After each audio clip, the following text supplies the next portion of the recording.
I woke up in the intensive care unit with machines beeping around me and my head pounding like someone had taken a sledgehammer to it. The antiseptic smell burned my nostrils as I tried to focus on the ceiling tiles above. 3 days had passed since the 18-wheeler ran that red light and slammed into my pickup truck. 3 days of blackout surgery and fighting for my life. But nothing could have prepared me for what I discovered next. My 10-year-old daughter Emma was gone from the hospital. Security footage showed my parents loading her into their car while she could barely walk, then driving straight to the airport for their cruise. When I called home, Emma answered crying. Alone, scared, and bleeding. The first thing I noticed when consciousness fully returned was the absence of Emma's voice in the hallway. For 3 days before the accident, she had been chattering excitedly about starting 5th grade, asking me to braid her brown hair every morning before I dropped her off at Roosevelt Elementary. Now, the silence felt wrong, like a missing piece of my soul. My nurse, a kind woman named Carol with graying hair and gentle hands, explained that my parents had been handling everything while I was unconscious. Martha and Frank had been my emergency contacts since Emma's mother died 2 years ago in a different car accident. They had legal authority to make decisions if I was incapacitated. Where is Emma now? I asked, my voice hoarse from the breathing tube they had removed that morning. Carol's expression shifted uncomfortably. Your parents said they were taking her home to recover more comfortably. She was discharged yesterday morning. Yesterday morning. That meant my little girl had been out of professional medical care for over 24 hours. Emma had sustained a concussion and 3 broken ribs when our truck rolled twice before coming to rest against a concrete barrier on Interstate 25. The doctors had insisted on keeping her for observation. I fumbled for my phone with shaking hands, my left arm still in a sling from shoulder surgery. Emma answered on the first ring. Daddy. Her voice was small, frightened nothing like the confident girl who had been learning guitar and writing stories about dragons. Baby, are you okay? Where are Grandma and Grandpa? She asked. They left yesterday after they brought me home. They said you told them to take me out of the hospital because it was too expensive. Emma's words came out in a rush, punctuated by sniffles. I've been eating crackers because I can't reach the stuff in the tall cabinets and my head hurts really bad. My blood turned to ice. They left you alone for how long? Since yesterday morning. Grandma said they had to go on their boat trip and couldn't change it. She said I was old enough to take care of myself for a few days. The room started spinning, and not from my head injury. My parents had abandoned my injured daughter to go on their Mediterranean cruise, the trip they had been planning and bragging about for 6 months. The 21-day luxury voyage that cost more than I made in 3 months working construction. Emma listened to me carefully. I'm going to call Mrs. Patterson from next door to come stay with you. Okay, don't open the door for anyone else. After hanging up, I immediately dialed my neighbor. Betty Patterson was a retired 3rd-grade teacher who had helped me navigate single parenthood after my wife Sarah's death. She had been a godsend, picking up Emma from school when job sites ran late and teaching her to bake cookies when I was too exhausted to do anything but heat up frozen dinners. Cordell. Thank goodness you're awake, Mrs. Patterson said when she answered. I saw your parents loading suitcases into their car yesterday and wondered where they were going with Emma still hurt.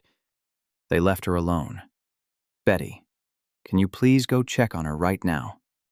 I'm already walking across the yard. Within minutes, Mrs. Patterson was at my house. Through the phone, I could hear her comforting Emma, checking her bandages, and discovering the refrigerator had been cleaned out completely. My parents had taken every perishable item and thrown it away before leaving, claiming they didn't want anything to spoil while they were gone. They had left a 10-year-old with a head injury to survive on whatever non-perishables she could find. She's been rationing saltine crackers, Cordell, Mrs. Patterson whispered into the phone. There's a sleeve and a half left, and she told me she's been eating just 4 crackers at breakfast, lunch, and dinner to make them last until you came home. She's been too dizzy to cook anything else. The betrayal hit me like a physical blow. My parents had not only endangered Emma's medical recovery, but had deliberately left her without adequate food. They had planned this abandonment, calculating exactly how to minimize their own inconvenience while maximizing their vacation enjoyment. I called the hospital administration and demanded to speak with whoever had authorized Emma's discharge. The supervisor, a man named David Rodriguez, apologized profusely while explaining that my parents had presented proper identification and claimed I had given permission from my unconscious state.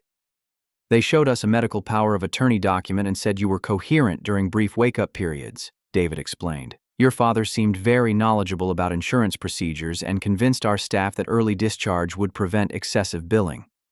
I've been unconscious for 3 days straight until this morning.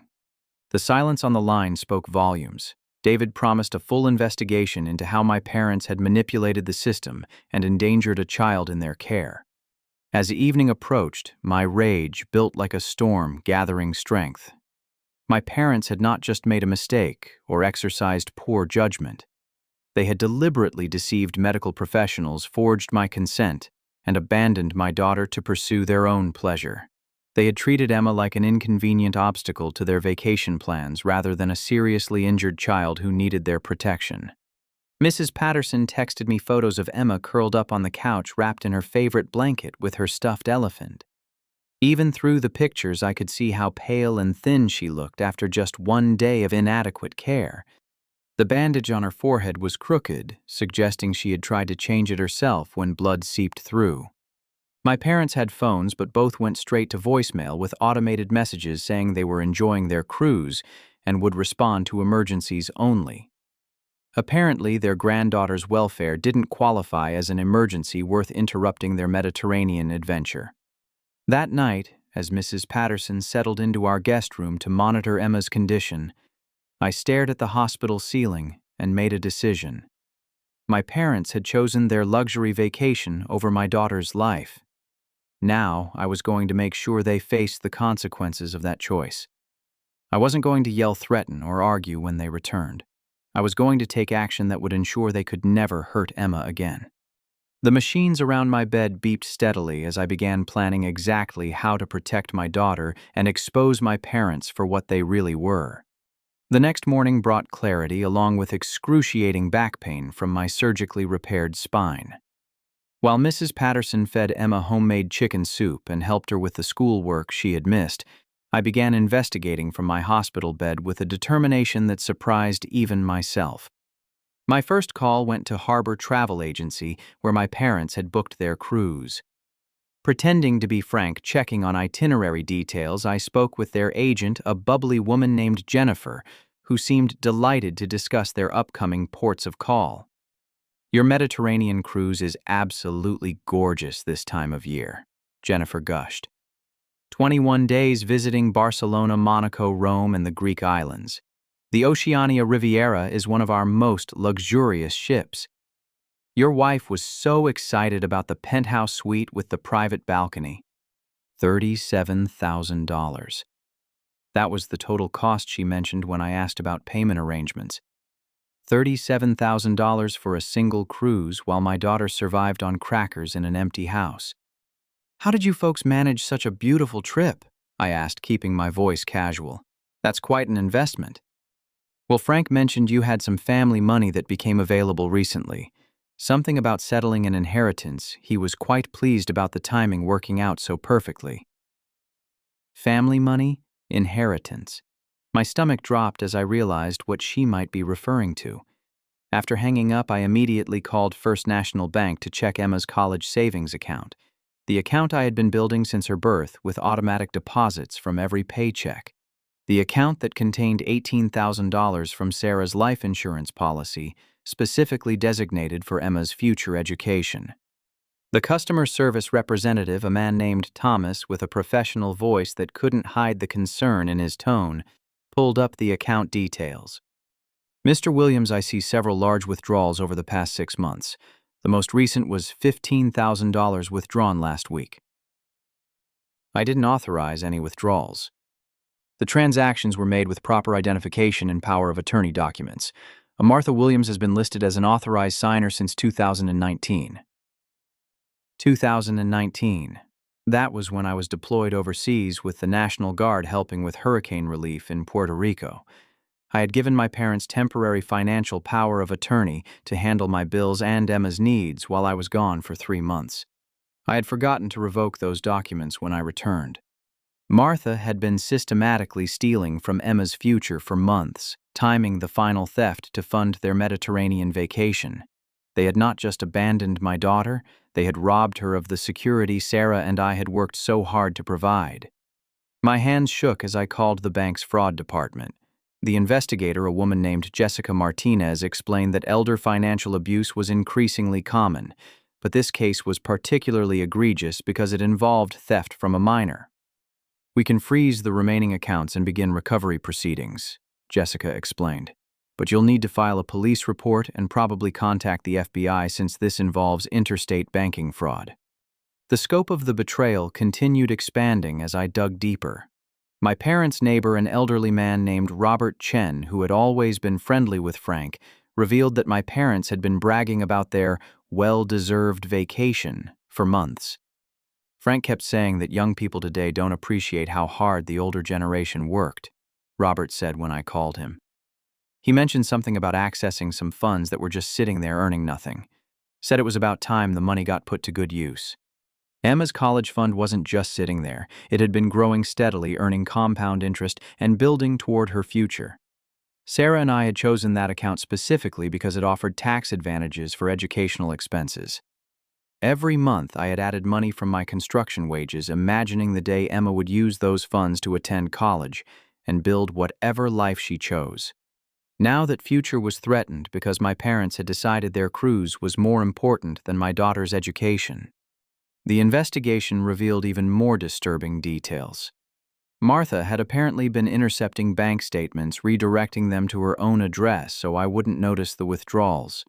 She had been covering her tracks carefully, timing the thefts to coincide with my busiest work periods when I was less likely to check account balances regularly. Mrs. Patterson called with an update on Emma's condition. The good news was that her appetite had returned with proper food. The bad news was that she was having trouble sleeping and kept asking when Grandma and Grandpa were coming back to explain why they had left her. "She keeps saying they must have forgotten something important about her medication or her follow-up appointments," Mrs. Patterson explained. "She can't accept that they just abandoned her. She's making excuses for them." That broke my heart more than anything else. Emma was protecting the people who had endangered her life, creating innocent explanations for inexcusable behavior. She was too young to understand that her grandparents had chosen a luxury vacation over her safety and well-being. That evening, I made a series of phone calls that would change everything. First, I contacted Detective Sarah Rodriguez with the Denver Police Financial Crimes Unit. Then I called the FBI field office to report interstate banking fraud and child abandonment. Finally, I hired Jake Morrison, a private investigator who specialized in financial crimes and had helped other construction workers recover stolen pension funds. Jake's first discovery came within hours. My parents owed $62,000 to various creditors, including $40,000 in gambling debts to 3 different casinos in Black Hawk, Colorado. They had been living beyond their means for years, using credit cards and personal loans to maintain a lifestyle they couldn't afford. "They're broke Cordell," Jake explained during our phone conversation. "The house has a second mortgage they took out last year. Their retirement accounts are empty. This cruise isn't a celebration. It's probably their last hurrah before declaring bankruptcy." The pattern became clear. My parents had been using Emma and me as their personal bank, stealing from our family to fund their gambling addiction and unsustainable spending habits. The cruise was funded entirely with money stolen from Emma's college account money that was supposed to secure her future. As I lay in the hospital bed that night, connected to IV fluids and pain medication, I felt a cold determination settling over me like armor. My parents had made the biggest mistake of their lives when they decided to steal from Emma and abandon her to fund their vacation. They thought they could enjoy their cruise while their granddaughter suffered, believing there would be no consequences for their actions. They were about to learn how wrong they were. 3 days after discovering my parents' betrayal, I was finally stable enough to be moved to a regular hospital room. My back was healing well from the spinal surgery, and the doctors were optimistic about my recovery timeline. Emma seemed to be improving too, under Mrs. Patterson's careful watch. We had established a routine of video calls 3 times a day, and seeing her smile again gave me strength to continue my investigation. That illusion of stability shattered during our afternoon video call on Thursday.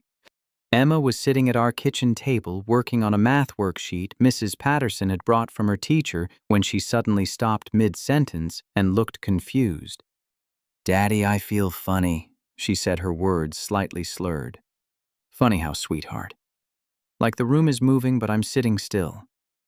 She raised her hand to her forehead and I could see her face had gone pale. "And my head hurts, worse than before." Mrs. Patterson appeared in the camera frame immediately. "Emma, honey, let me see your eyes." Even through the video call, I could see Emma's pupils were different sizes. Her left eye looked dilated, while her right eye appeared normal. Mrs. Patterson noticed it too, her experience as a teacher making her sensitive to signs of medical distress. "Cordell, I'm taking her to the emergency room right now," Mrs. Patterson said, already reaching for her car keys. "Emma, can you hear me clearly?" I asked, trying to keep the panic out of my voice. My daughter looked directly at the camera, but her expression seemed distant, as if she was having trouble focusing. "Daddy, I think I'm going to be sick." She doubled over and vomited on the kitchen floor, a violent heave that made my own stomach clench with fear. Mrs. Patterson was already helping her to the car, keeping the phone line open so I could hear everything. "We're heading to Presbyterian St. Joseph Hospital," Mrs. Patterson said. "I'll call you as soon as we know anything." The 20-minute drive to the hospital felt like 20 hours. I called the emergency department directly and spoke with Dr. Amanda Foster, the attending physician who would be treating Emma. "Based on what you're describing, this could be a delayed intracranial bleed," Dr. Foster explained in the calm professional tone that medical professionals use to deliver terrifying news. Head injuries can develop complications days after the initial trauma, especially if the patient wasn't properly monitored during the critical observation period. Properly monitored. The words hit like a physical blow. Emma should have been under professional medical supervision for at least 72 hours after her concussion. Instead, my parents had convinced the hospital to discharge her early and then abandoned her to fend for herself. Mrs. Patterson called from the emergency department with an update that made my blood run cold. "They're taking her for an immediate CT scan," she said, her voice tight with worry. "Her blood pressure is elevated and she's having trouble staying awake." Dr. Foster mentioned something about increased intracranial pressure. An hour later, Dr. Foster called me directly with results that turned my world upside down. "Mr. Williams' Emma has a subdural hematoma that's putting pressure on her brain. This is bleeding between her skull and brain tissue that has been slowly building since her accident. She needs emergency surgery to drain the blood and relieve the pressure." "Is she going to be okay?" The pause before her answer told me everything I needed to know. "Brain surgery always carries risks, especially in children. We need to operate within the next hour, or the pressure could cause permanent damage. There's approximately a 15% chance of complications that could affect her cognitive function permanently." 15%. My 10-year-old daughter had a 15% chance of permanent brain damage because my parents had prioritized their vacation over her medical care. Doctor, would this have been preventable if she had stayed in the hospital for proper observation? Absolutely. We monitor head injury patients for exactly this type of complication. If we had caught this bleeding in the first 24 hours, treatment would have been much simpler and safer. A minor procedure instead of major brain surgery. I had to sign surgical consent forms over video call while watching my daughter being prepped for the operating room.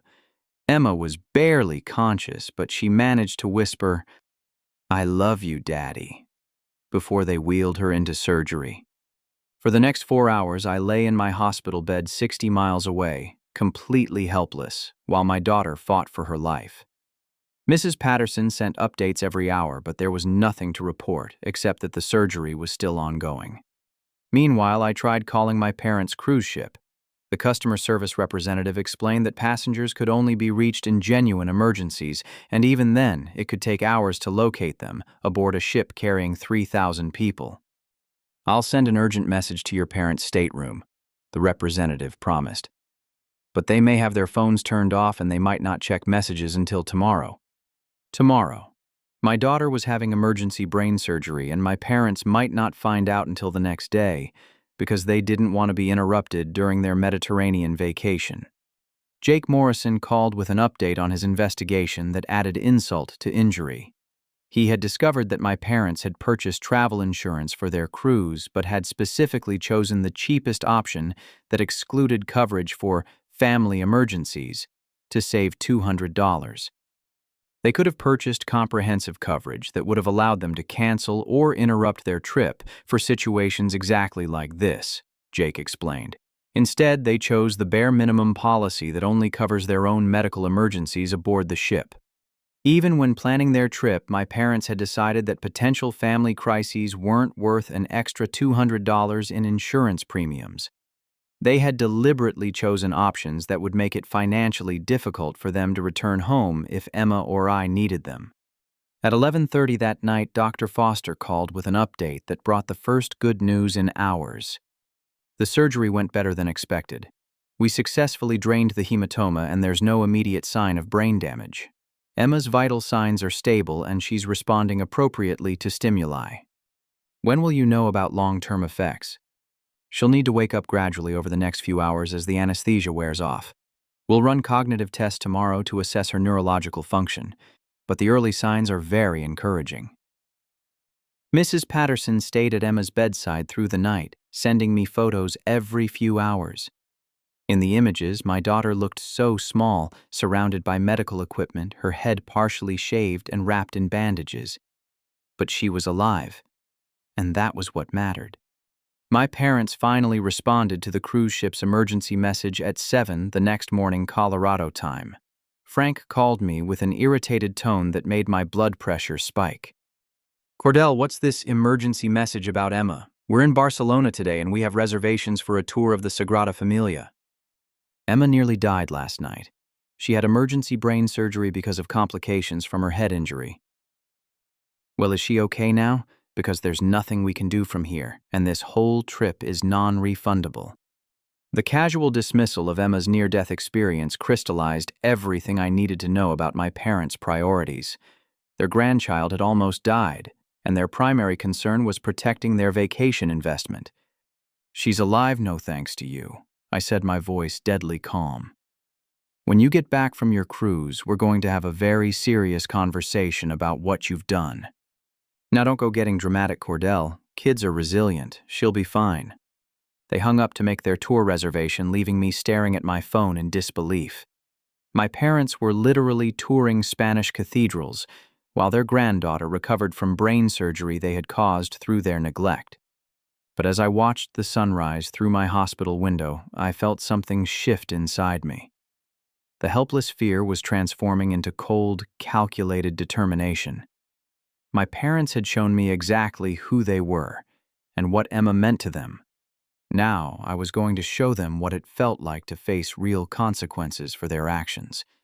The game was about to change, and they had no idea what was coming. Emma woke up slowly on Friday morning, groggy from anesthesia, but mercifully alert and responsive. Dr. Foster ran a series of cognitive tests that confirmed what we had all been praying for: no apparent brain damage. My daughter could remember her multiplication tables, identify colors and shapes, and tell Mrs. Patterson detailed stories about her favorite books. While Emma recovered, I was finally discharged from my own hospital stay with strict instructions to limit physical activity for the next 6 weeks. Jake Morrison picked me up and drove me directly to Presbyterian St. Joseph Hospital, so I could finally hold my daughter again. The reunion was everything I had hoped for and dreaded. Emma looked fragile in her hospital bed, her head wrapped in white bandages and her face still pale from the ordeal. But when she saw me walk through the door, her smile lit up the entire room. "Daddy, you're walking," she said as I carefully sat on the edge of her bed. "Mrs. Patterson said you hurt your back really bad." "I'm getting better, baby girl, just like you are." She curled up against my good side, and I held her as gently as possible while she told me about the scary dreams she'd had during surgery and how nice all the nurses had been. She asked when Grandma and Grandpa were coming to visit, still unable to comprehend that they had chosen to remain on their cruise despite her medical emergency. While Emma napped that afternoon, Jake Morrison presented me with the results of his investigation into my parents' financial history. What he had discovered was far worse than I had imagined. "Your parents aren't just broke," Jake explained as we sat in the hospital cafeteria. "They're running what amounts to a small-scale financial fraud operation targeting their own family members." He opened a folder containing bank records, credit reports, and documentation that painted a picture of systematic deception spanning several years. "Martha has been using old power of attorney documents to access accounts belonging to you, Emma, and at least 3 other family members. She's stolen money from your cousin David's business account, your Aunt Linda's retirement fund, and your deceased uncle's estate that was supposed to go to his children." The scope of their criminal behavior was staggering. My parents had been systematically robbing their own family members for years, using their trusted positions and access to legal documents to steal thousands of dollars from people who loved and trusted them. How much total? Conservatively, over $200,000 across multiple victims over the past 5 years. Emma's college fund was just their most recent target. Jake showed me printed emails between Martha and Frank discussing their various schemes, messages he had recovered from their home computer during a legal search authorized by the fraud investigation. The casual way they discussed stealing from family members was chilling. In one email, Martha wrote, "David's business account has $18,000 just sitting there. He never checks the balances. We could take half and he'd never notice until tax season." Another message from Frank read, "Cordell's deployment pay is being direct deposited while he's overseas. We should grab some of that before he gets back and starts paying attention again." They had been treating their own family like a personal bank for years, confident that their victims would never discover the thefts or would be too trusting to take action if they did. The most shocking discovery came when Jake showed me a folder he had found hidden in my wife Sarah's computer files. She had been documenting my parents' suspicious financial behavior for months before her death, gathering evidence that she apparently planned to use against them. "Your wife was building a legal case," Jake explained. "She had screenshots of unauthorized transactions, recorded phone conversations where your parents discussed moving money around, and photographs of forged documents. Sarah had discovered that Martha had been intercepting my deployment pay while I was overseas, with the National Guard diverting portions into accounts my parents controlled. She had gathered enough evidence to press federal charges, but had died in her car accident before she could act on her discoveries." The implications were staggering.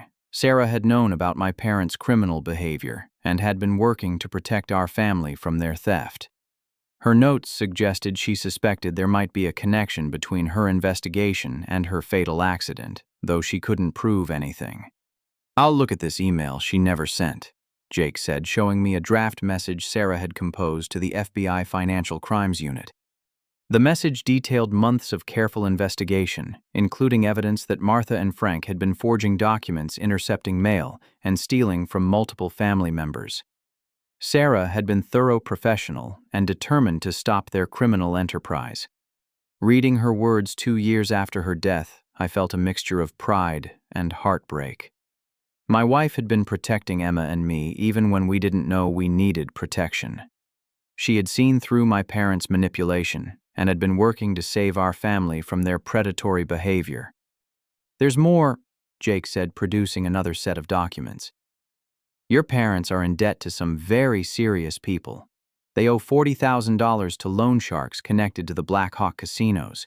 The interest is compounding weekly, and these aren't people who accept late payments gracefully. My parents' gambling addiction had apparently spiraled completely out of control. They had been borrowing money from increasingly dangerous sources to fund their casino trips, using stolen funds from family members to make minimum payments that barely covered the interest charges. The cruise was funded entirely with Emma's college money, but they'll still owe $60,000+ when they get back. They're going to need another source of funds immediately, or they're going to face some very unpleasant consequences from their creditors." That afternoon, I made a decision that would change everything. I called FBI Special Agent Rebecca Torres, who supervised financial crimes investigations in the Colorado region. Agent Torres listened carefully as I explained the situation, reviewing the evidence Jake had gathered and the documentation Sarah had compiled before her death. "This is definitely within federal jurisdiction," Agent Torres confirmed. "Interstate banking fraud, wire fraud, identity theft, and child endangerment. We can start building a case immediately." She explained that the FBI had been seeing an increase in financial elder abuse cases, where family members exploited their access to steal from relatives. But the addition of child abandonment and endangerment made this case particularly serious. "The fact that they left an injured child alone to go on vacation using stolen money adds multiple federal charges," Agent Torres explained. "We're looking at potential sentences of several years in federal prison." While Agent Torres began the process of obtaining federal warrants, I authorized Jake to freeze all bank accounts connected to my parents' fraud. When their cruise expenses hit the frozen credit cards, they would be stranded in Europe with mounting hotel bills and no way to pay for their return flights.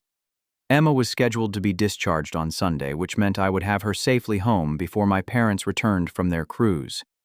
Mrs. Patterson had agreed to continue helping with Emma's care while I completed my own recovery, creating a support system that would protect my daughter from any further manipulation. That evening, as Emma slept peacefully under the watchful care of the hospital nurses, I sat by her bedside and made a series of phone calls that would ensure my parents faced consequences for their actions.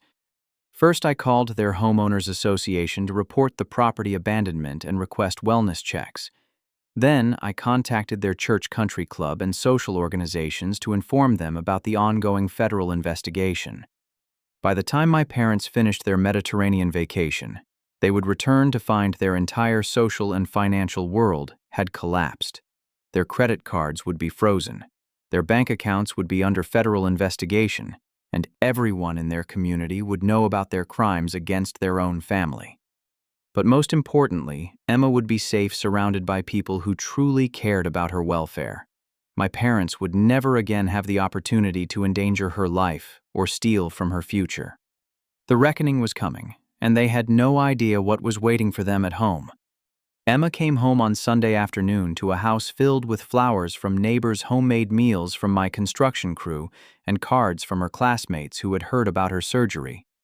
The outpouring of genuine care and support created a stark contrast to my parents' abandonment and highlighted exactly what real family loyalty looked like.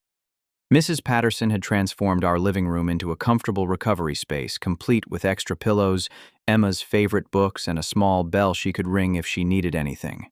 The kindness of our chosen family made my parents' betrayal even more inexcusable by comparison. On Tuesday morning, Agent Torres called with an update that brought the first wave of satisfaction I had felt since this nightmare began.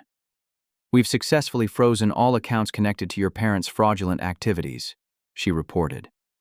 "Their credit cards were declined yesterday when they tried to pay for shopping excursions in Rome.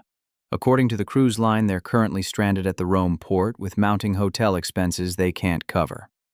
My parents had apparently extended their vacation by 3 days to tour Italian museums and restaurants, confident that their stolen money would continue funding their extravagant lifestyle.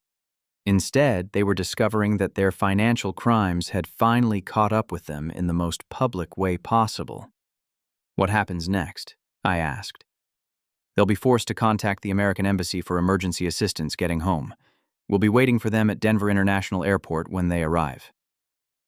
The thought of my parents frantically calling the embassy from a Roman hotel, unable to understand why their credit cards weren't working, provided a grim satisfaction. They were experiencing their first taste of the consequences that would define the rest of their lives. Wednesday brought another call from Agent Torres with news that made me smile for the first time in weeks. "Your parents booked emergency flights home using embassy assistance.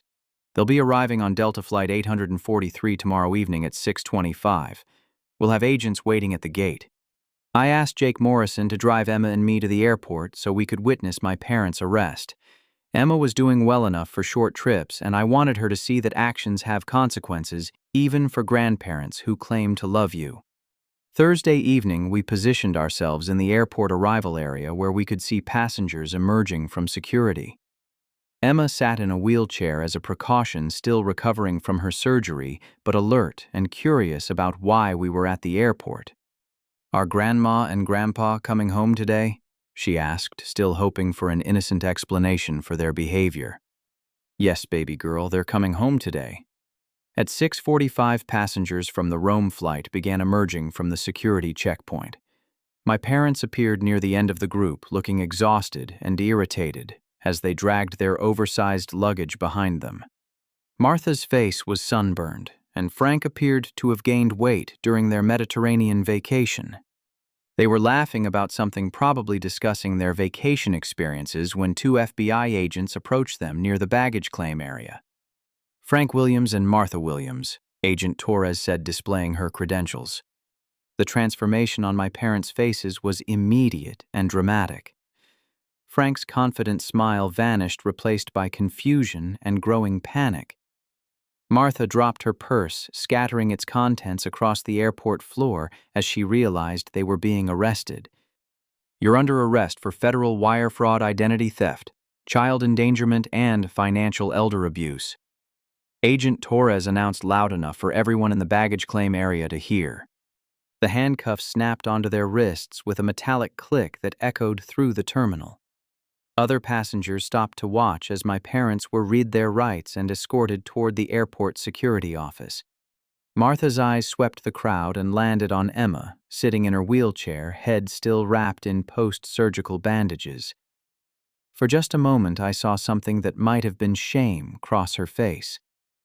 But it disappeared quickly, replaced by the angry entitlement that had characterized her behavior throughout this entire ordeal. "This is ridiculous," Frank shouted loud enough for half the terminal to hear.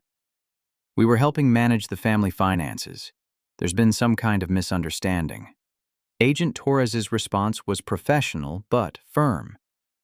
"You can discuss your defense with your attorney.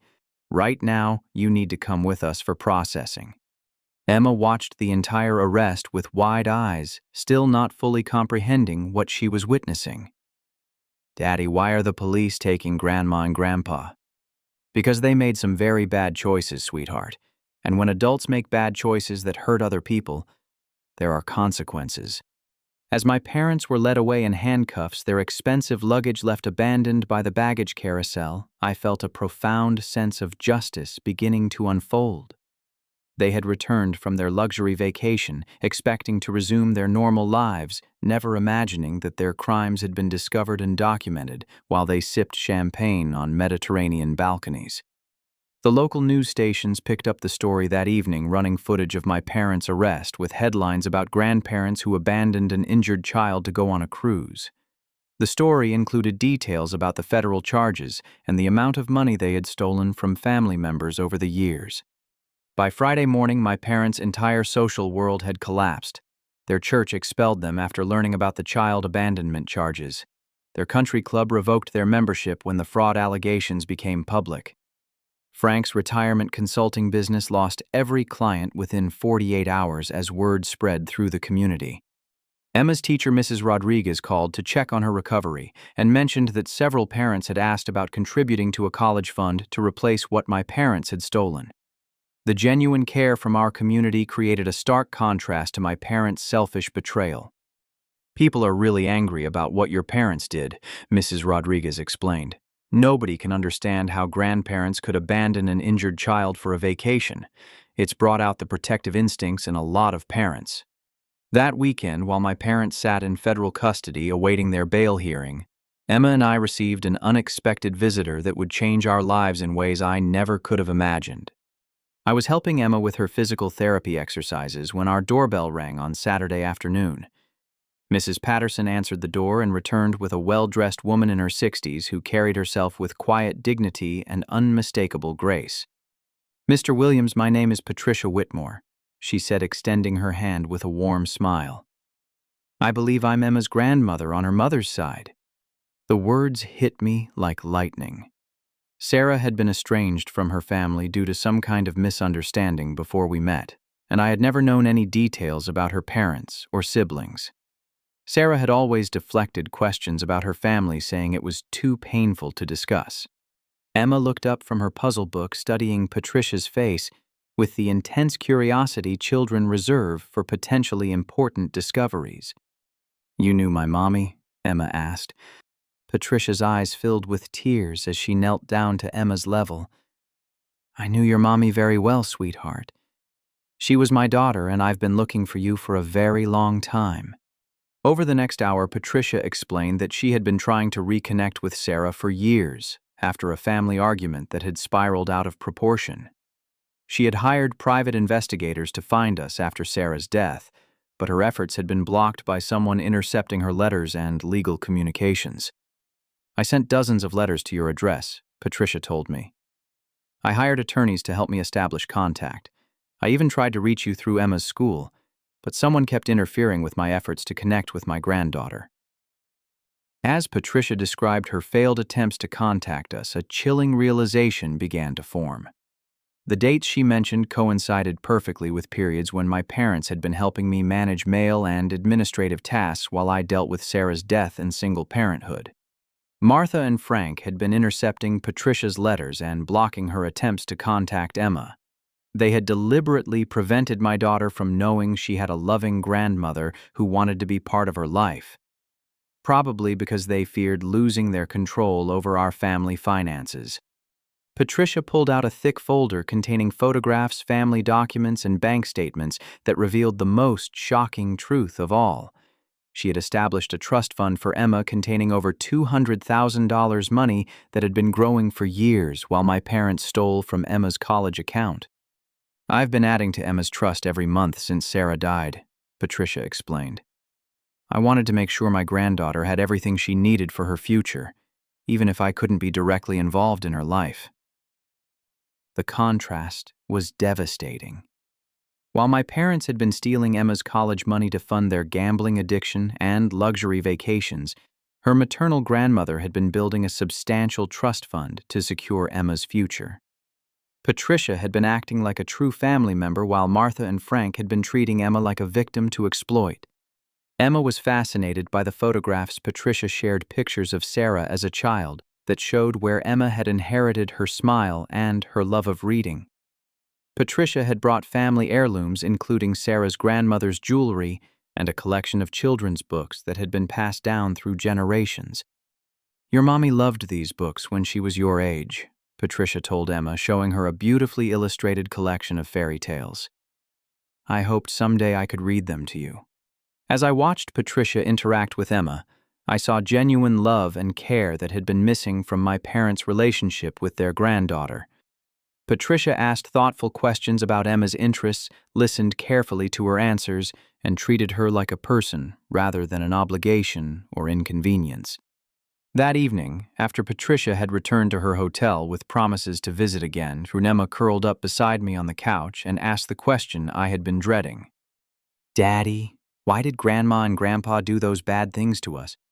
I chose my words carefully, wanting to be honest without destroying her ability to trust people in the future.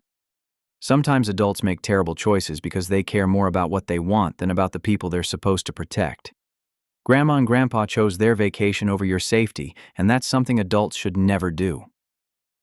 Emma considered this for a long moment before responding with wisdom that surprised me. "But Grandma Patricia seems really nice, and she saved money for me even when she didn't know where I was." "That's what real family does, sweetheart. They take care of each other even when it's difficult." As Emma fell asleep in my arms that night, I realized that my parents' betrayal had inadvertently led us to discover the loving family member we hadn't known we had. Their crimes had exposed their true character while revealing Patricia's genuine devotion to Emma's welfare. The contrast couldn't have been clearer. Real love protects and provides. Real family shows up when you need them most. And real consequences were finally catching up to the people who had chosen their own desires over a child's safety. My parents' reckoning was just beginning. The federal courthouse on Monday morning buzzed with activity as my parents faced their initial arraignment on multiple felony charges. I sat in the gallery with Emma, who was finally strong enough to attend short public outings, wanting her to witness the justice system holding people accountable for their actions. Frank and Martha appeared in orange jail uniforms, their Mediterranean tans fading, and their confident demeanor replaced by the hollow-eyed exhaustion of people realizing their lives were falling apart. Their court-appointed attorney, a tired-looking man named Gerald Cooper, had clearly explained the severity of their situation. Federal prosecutor Angela Martinez outlined the charges in a voice that carried the weight of absolute certainty. Wire fraud across state lines. Identity theft involving multiple victims. Financial elder abuse. Child endangerment resulting in medical emergency. Each charge carried potential sentences that would put my parents in federal prison well into their 70s. The defendants systematically defrauded family members of over $200,000 while serving as trusted financial agents.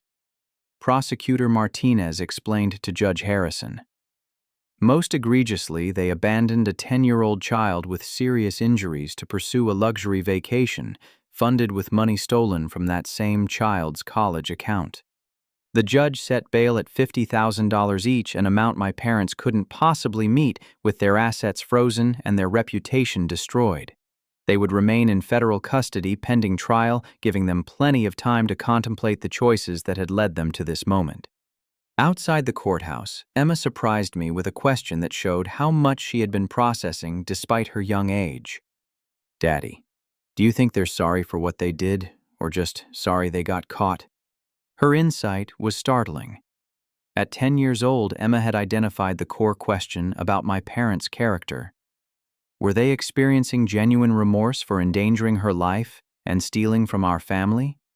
Or were they simply angry about facing consequences for their behavior? The answer came quickly through their jailhouse phone calls, which were recorded and monitored by federal authorities.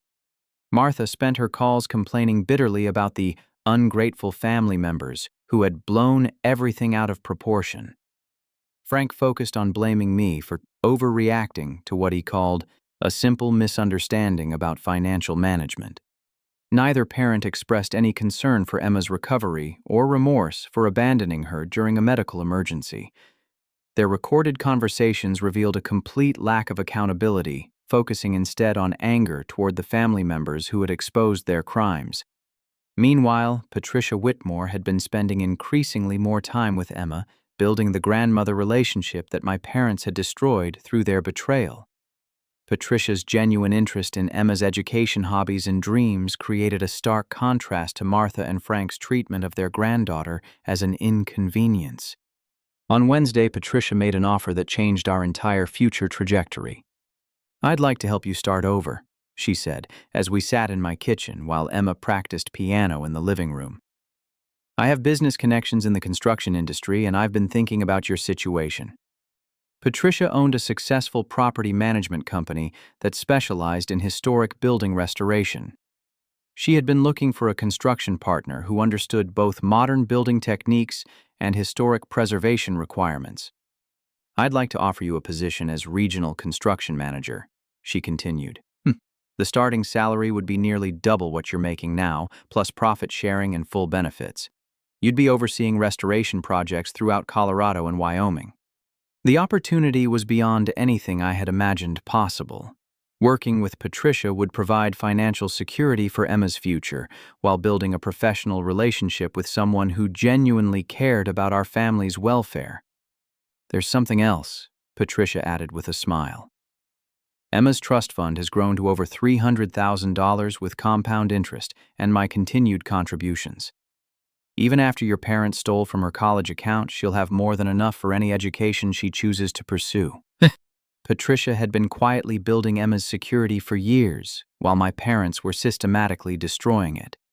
Her dedication to her granddaughter's future demonstrated the kind of unconditional love that my parents had never shown. Thursday brought news that my parents' criminal enterprise had been even more extensive than anyone realized.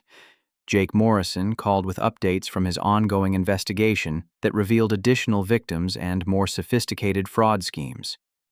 "They've been running this operation for over 7 years," Jake explained. We've identified 12 family members and elderly neighbors who were systematically robbed. The total theft is approaching $400,000 across multiple victims. My parents had been targeting elderly relatives and isolated family members using their trusted positions to steal retirement savings, inheritance money, and even Social Security benefits. Their victims included Sarah's elderly uncle, whose estate had been drained before his children could inherit their father's legacy. The pattern is always the same, Jake continued. They volunteer to help with financial management during difficult times, then gradually steal larger amounts while covering their tracks through forged documents and redirected mail. The FBI had uncovered a sophisticated criminal operation that had been destroying lives for years, while my parents maintained their facade of respectable community members. Their charitable work, church involvement, and social activities had all been cover for predatory financial behavior targeting their own family. Friday brought the moment I had been waiting for since Emma's surgery. My parents' defense attorney called requesting a meeting to discuss a potential plea agreement. They were finally ready to face reality about their situation. Gerald Cooper met with me at Jake Morrison's office looking like a man who knew he was representing indefensible clients. My clients would like to propose a plea agreement that acknowledges their financial mistakes while avoiding the more serious charges. Cooper began diplomatically. Financial mistakes, I interrupted. They abandoned my injured daughter to go on a cruise funded with money stolen from her college account. That wasn't a mistake. It was a deliberate choice to prioritize their vacation over her safety. Cooper shifted uncomfortably in his chair. They're prepared to make full financial restitution and accept responsibility for their poor judgment regarding Emma's care. Poor judgment doesn't require emergency brain surgery, I replied coldly. My daughter nearly died because they discharged her early against medical advice and then abandoned her to pursue their vacation. The plea negotiations revealed that my parents still didn't understand the severity of their actions or the impact of their betrayal. They wanted to characterize their behavior as poor judgment, rather than criminal negligence and child endangerment. After 2 hours of discussions, I made my position clear. They can plead guilty to all charges and accept whatever sentence the judge considers appropriate. They can pay full restitution to all their victims, and they can surrender any legal rights regarding Emma's custody or financial affairs. Those are my terms. Cooper promised to present the offer to his clients, but I suspected my parents would reject any agreement that required them to acknowledge the full scope of their criminal behavior. That weekend, Patricia officially moved to Denver to be closer to Emma and to oversee her business expansion into Colorado. She rented a beautiful apartment downtown and immediately began planning for Emma's long-term care and education. I've missed so many years with Emma, Patricia told me as we watched Emma play in the park near her new apartment. I want to make sure she knows she has family who will always put her welfare first. The contrast between Patricia's dedication and my parents' abandonment couldn't have been clearer. One grandmother had spent years building Emma's security and fighting to reconnect with her. The other grandmother had stolen from Emma's future and abandoned her during a medical emergency.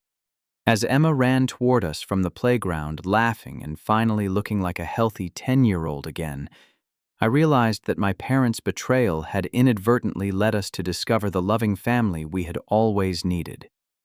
Their crimes had exposed their true character while revealing Patricia's genuine devotion to Emma's happiness and security. The reckoning was almost complete, and justice was finally within reach. 6 months later, the Denver Federal Courthouse was packed with victims and family members as Judge Harrison prepared to sentence Martha and Frank Williams for their extensive criminal enterprise. Emma, now 11 and fully recovered from her surgery, sat beside me in the front row, wanting to witness the final chapter of this painful story. My parents had ultimately rejected every plea agreement, maintaining their innocence despite overwhelming evidence of their crimes. The trial had lasted 3 weeks, during which prosecutors presented a devastating case that included recorded phone conversations, forged documents, and testimony from 12 different victims whose lives had been damaged by Martha and Frank's systematic theft. Emma had been the star witness, calmly explaining to the jury how her grandparents had abandoned her after her head injury, and describing the 3 days she had spent alone rationing crackers while they enjoyed their Mediterranean cruise. Her testimony was delivered with the matter-of-fact honesty that only children possess, making it impossible for anyone in the courtroom to doubt the severity of my parents' betrayal. They told me Daddy said it was okay for me to come home early from the hospital, Emma had testified. But then they left me by myself because they said their boat trip was more important than staying with me. The jury had deliberated for less than 4 hours before returning guilty verdicts on all counts: wire fraud, identity theft, financial elder abuse, and child endangerment. Each conviction carried federal sentences that would ensure my parents spent their remaining healthy years in prison. Judge Harrison's sentencing remarks were particularly pointed. In 43 years on the bench, I have rarely encountered defendants who showed such callous disregard for the welfare of a child in their care, Judge Harrison said, looking directly at my parents. You abandoned a seriously injured 10-year-old to pursue a luxury vacation, funded with money stolen from that same child's future. Your actions were not merely criminal, they were morally reprehensible. Martha received 4 years in federal prison plus 3 years of supervised release. Frank was sentenced to 5 years due to his leadership role in the financial fraud scheme. They were ordered to pay full restitution totaling $87,000 to all victims, plus additional damages and court costs. The judge specifically noted that Emma's near-death experience from the brain bleed constituted an aggravating factor that warranted enhanced sentences. This child could have died alone in an empty house while you toured European museums, Judge Harrison continued. Your decision to prioritize your vacation over her medical needs represents a level of selfishness that shocks the conscience.